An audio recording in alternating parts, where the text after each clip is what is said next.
فأنا ناصح لإخواني بالصدع بالحق تبيض وجوههم. السكوت في مسألة الحزبية يضرها، فاصدع بما تؤمر وأعرض عن المشركين. سلامي على دماج ورجالها والشيخ يحيى ودار العلم يا سعد بانيها. Bismillahirrahmanirrahim. Kita masih di muka surat 61, masih kalam Ibnul Qayyim terkait dengan apa? Masyiah. Tingkatan ketiga dari iman pada takdir yaitu terkait dengan masyiah. Kata Ibnul Qayyim rahimahullahu taala, ya? Oh iya ini salah ya. Oh ini bukunya. Ayo apa? Fawaid dari musibah. Ayo. Berarti kita di muka surat 111. Ayo jazakumullah. Masih 111 betul. Masih masuk ke bab yang masuk ke tajuk baru di sini. Kata Syekh Ummu Abdillah Al-Ba'daniyah hafizahullah taala, fida'ullah subhanahu wa ta'ala li Ismail alaihi salam. Tebusan yang Allah subhanahu wa ta'ala berikan untuk Ismail alaihi salam, diberi tebusan, tak jadi disembelih. Allah ta'ala, Rabbi habli minas sholihin, yaitu doa Nabi Ibrahim. Wahai Rabbku, berikanlah untuk saya dari anak-anak yang soleh. Fabasyarnahu bighulamin halim, maka kami berikan kepadanya kabar gembira berupa anak lelaki yang sangat penyabar. Halim yaitu sangat penyabar. Dan halim itu artinya adalah akalnya sempurna. Al-hilm kata jumhur salaf artinya adalah al-aql. Walaupun salaf yang lain mengatakan dengan tafsir yang benar, al-hilm adalah adamul isti'jali bil uqubah, tidak tergesa-gesa menimpakan suatu hukuman atau pembalasan. Intinya sabar. Falamma balagha ma'ahu sa'ya qala ya bunayya inni ara fil manam. Tatkala anak itu sudah mencapai usia sa'yu, as-sa'yu yaitu mampu untuk disuruh ini, disuruh itu, alal khilaf, tidak sampai balik dia, tapi usia berapa waktu itu? Intinya dia sudah mampu di perintah ini, perintah itu, membantu ini, membantu itu. Qala ya bunayya inni ara fil manam. Maka Nabi Ibrahim mengatakan, wahai anakku, sesungguhnya aku melihat di dalam alam mimpiku anni adbahu, bahwasanya aku akan menyembelihmu. Baik. Dan Rasulullah bersabda, ru'yal anbiya wahyi, mimpinya para nabi adalah wahyu. Fanzur madza tara, maka perhatikan apa yang menjadi pandanganmu. Ini ayah mencabar anaknya, apakah akal anaknya cukup untuk memahami itu dan taat pada Allah, ataukah seperti ucapan sebagian anak yang dekil, bapak aja lah, bapak dah tua, biarkan saya hidup. Oh ini anak yang durhaka. Baik, ini dicabar, bagaimana pandanganmu? Qala ya abatif alma tu'mar, maka anak ini mengatakan, wahai ayahku, laksanakan apa yang diperintahkan kepada anda. Oh ini akal hebat sekali. Satajiduni insyaallahu minas sabirin. Anda akan mendapati saya insyaallah termasuk dari orang-orang yang bersabar. Ini akal yang sempurna. Ya, memang beliau adalah nabi dan rasul nantinya. Ya, ini sejak kecil memang sudah nampak najdah dia, sudah nampak apa itu nabalah dia, yaitu kepandaian, kecerdikan dan kesempurnaan akal, kedewasaan. Itu pun menisbatkan pada Allah, insya Allah. Saya sendiri, saya bukan hero, saya bukan orang hebat dan seterusnya, tapi insya Allah. Falamma aslama, tatkala mereka berdua sudah memasrahkan diri pada perintah Allah, watallahu lil jabin, dan Ibrahim meletakkan anak itu pada bagian keningnya, maksudnya keningnya diletakkan di atas batu. Wa nadaina. Nah, sebagian ulama mengatakan kenapa lil jabin, yaitu di keningnya, yaitu anaknya menghadap ke bawah wajahnya.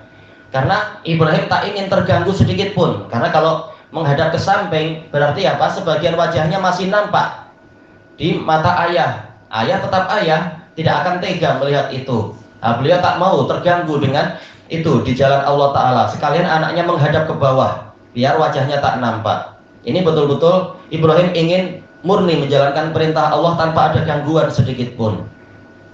Wa nadainahu ayya Ibrahim, dan kami seru dia. Menunjukkan apa? Memang Allah bukan di situ, makanya dengan seruan. Nida ini adalah suara yang keras datang dari agak jauh, dan Allah di atas langit sana. Wahai Ibrahim, tafsiriyah bermakna qol. Qad saddaqta ru'ya, wahai Ibrahim, sungguh engkau telah membenarkan mimpi tadi. Makanya dipuji, wa Ibrahim alladzi waffa. Dan Ibrahim yang memenuhi segala perintah kami. Inna kadzalika najzil muhsinin. Sesungguhnya kami, seperti itulah kami membalasi orang-orang yang berbuat ihsan. Seperti itu yang mana maksudnya? Yaitu selalu dicabar untuk kemudian dinaikkan derajatnya. Di antara hikmah ujian memang menaikkan derajat, menaikkan quality. Kalau tidak dicabar, setiap orang boleh mengklaim, saya mukmin, saya hebat, saya ini dan itu. Ketika diuji, ketahuan mana yang betul-betul emas, mana yang ternyata kuning semata, bukan emas. Nah, itu diantara tafsir najzil muhsinin. Apa kena-mengena lafaz sebelumnya dan lafaz setelahnya? Dari sisi mana pahala untuk orang yang berbuat ihsan itu? Di antaranya adalah ujian tadi, dengan untuk menaikkan derajat dan dikekalkan sampai hari kiamat. Penyebutan Ibrahim dengan cerita itu. Yang lain mengatakan kami membalasi orang muhsin. Di sini maksudnya adalah mendatangkan faraj ba'da syiddah, mendatangkan kelonggaran setelah kesulitan. Jelas ini kesulitan. Bagaimana menyembelih anak sendiri, padahal ini adalah anak yang diharapkan sampai sekian puluh tahun, karena mereka mendapatkan anak pertama dalam usia sudah sangat tua. Ternyata tahu-tahu begitu lahir anak dengan quality yang, siapa orang yang tidak gembira kalau anaknya seperti Nabi Ismail? Tak akan mampu membayangkan. Tahu-tahu diuji seperti itu. Ini jelas akan menimbulkan kesulitan di dalam jiwa. Tapi ternyata tatkala kesulitan itu dihadapi, Allah mendatangkan kelonggaran dan pertolongan.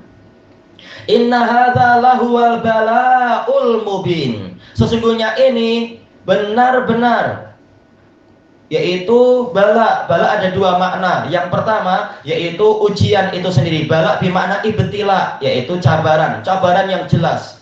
Siapa di dunia ini orang tua yang dicabar sampai seperti itu? Boleh dikatakan tidak ada. Sampai menyembelih anak. Yang kedua, bala bermakna minnah, yaitu kurnia. Kurnia yang jelas. Iya, di balik cabaran tadi ternyata hasilnya itu sangat hebat. Mungkin cabarannya cuma beberapa jam saja atau beberapa menit ini, tetapi hasilnya dipuji sampai hari kiamat, beribu-ribu tahun setelah kejadian itu sampai sekarang, sampai hari kiamat dan seterusnya. Ini adalah kurnia yang sangat jelas. Wa fadainahu bi dzibhin azim, dan kami tukar dia, kami tebus dia dengan sembelihan yang besar. Baik. Dari sini dijelaskan oleh Imam Ibnul Qayyim rahimahullahu taala. Kalau tak salah dulu Anda dapatkan di dalam Zadul Ma'ad tatkala membahas masalah ibadah kurban yang asalnya memang dari milahnya Nabi Ibrahim, dan asal yang lebih atas lagi adalah tatkala Allah mencabar dua anak Adam itu, yaitu adalah sembelihan, yaitu ibadah penyembelihan. Dikaitkan dengan itu. Kata Imam Ibnul Qayyim rahimahullah, diketahuilah bahwasanya perintah untuk menyembelih anak tadi itu sekedar cabaran untuk menguji kadar kecintaan Nabi Ibrahim, karena Allah Ta'ala telah menjadikan Nabi Ibrahim sebagai kekasihnya. Kekasih sampai tingkat khullah, yaitu takhallalatil mahabbah, yaitu kecintaannya itu sampai menyusup sampai ke syuhufil qalb, sampai kepada ujung-ujung dan sela-sela hati. Takhallalat yaitu menyusup. Nah, sekarang tatkala sudah ada anak diuji, apakah kecintaan tadi mulai berkurang atau mulai menyaingi kecintaan pada Allah atau tidak. Tatkala terbukti bahwasanya mereka berdua aslama, sama-sama pasrah kepada Allah dan tunduk patuh tanpa ada bantahan sedikit pun, maka kata Ibnul Qayyim, maka zahir penyembelihan betul-betul menyembelih anak sudah tidak lagi diperlukan, karena sudah terbukti mereka taat kepada Allah, maka tak perlu disembelih karena Allah Maha Penyayang. Untuk apa juga menyembelih anak? Cabaran sudah selesai, maka ditukar dengan peribadatan kurban. Maka cabaran pertama mendatangkan pahala, cabaran kedua penggantiannya, penukarannya juga mendatangkan pahala, ibadah kurban. Jelas ibadah kurban ini nilainya sangat besar. Baik.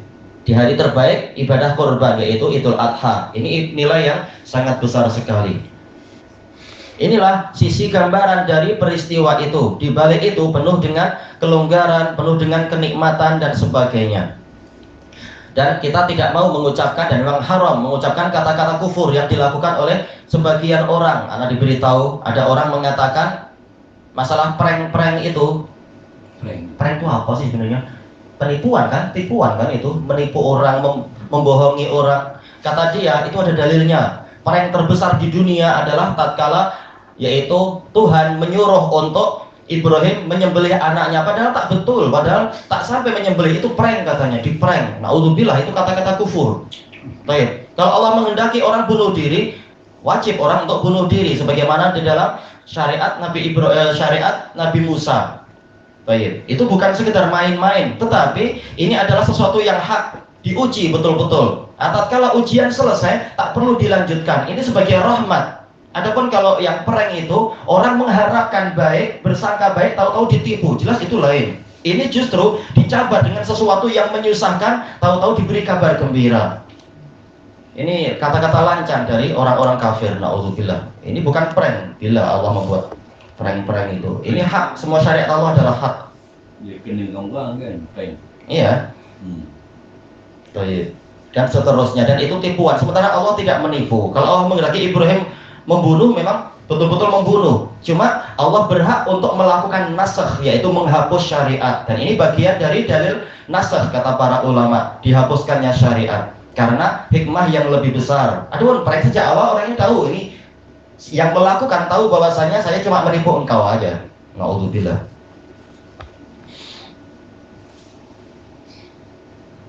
Baik. Dan ini adalah masalah menyembelih kambing. Ini memang syariat umum sampai hari kiamat. Adapun masalah menyembelih anak ini khusus Ibrahim. Jadi jangan ikut kejahilannya jamaah tabligh. Sebagaimana disebutkan oleh Fadilatul Syekh Hamud At-Tuwaijiri dalam kitab beliau Al-Qaulul Baligh fi Raddi 'ala Jama'atit Tabligh. Beliau menyebutkan ada orang jamaah tabligh yang pagi-pagi dia mau menyembelih anaknya. Ditanya, kenapa demikian? Semalam saya mimpi menyembelih anak. Saya ikut Nabi Ibrahim. Salah besar.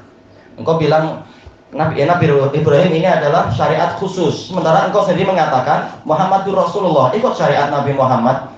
Dan engkau bukan Nabi untuk mimpi seperti itu langsung diterima. Orang yang selain Nabi, mimpi yang menyelisihi syariat tak boleh diikuti. Tanya dulu pada ahli takwil apa maknanya. Nanti ahli takwil mungkin mengatakan, oh itu adalah al-hulm wal-hulm minas syaiton. Orang yang ahli syirik memang sering didatangi syaitan. Atau orang yang rajin maksiat, mimpinya adalah dari syaitan seringkali. Tayyib, dipermainkan. Maka tak layak untuk dia mengkiaskan diri dengan Ibrahim. Sebagaimana juga diceritakan oleh beliau, banyak para istri jamaah tabligh yang kemudian protes. Sampai protes kepada sebagian hakim di mahkamah. Ini suami saya meninggalkan saya lama sekali, tak ada nafkah, tak ada apa. Para suami bilang, saya seperti Nabi Ibrahim meninggalkan Hajar dan Ismail di lembah yang tidak ada bangunan dan tidak ada tanaman itu. Ini sembarang aja, tak boleh. Anda ikut syariat Nabi Muhammad, bukan syariat Nabi Ibrahim. Nabi Ibrahim dapat wahyu, Anda tak dapat wahyu. Lain itu urusannya. Nah, masalahnya, kata beliau, jamaah tabligh itu sendiri sudah berkata kepada sebagian salafiyun dan sebagian kaum muslimin, kalian ini mengambil ilmu dari orang yang mati, dari orang yang mati, dari orang yang mati, yaitu hadasana semuanya mati. Naudzubillah. Ini kata-kata busuk sekali. Sementara kami ikut pola hadasani qalbi ar-rabbi. Saya diberi hadis dari hati saya, dari Rabb saya. Jadi mengklaim dapat wahyu. Naudzubillah.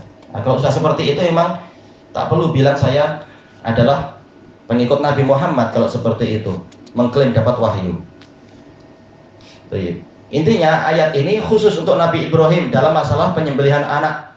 Tetapi yang untuk kita adalah ayat yang terakhir disebutkan, yaitu penyembelihan hewan. Wallahu a'lam.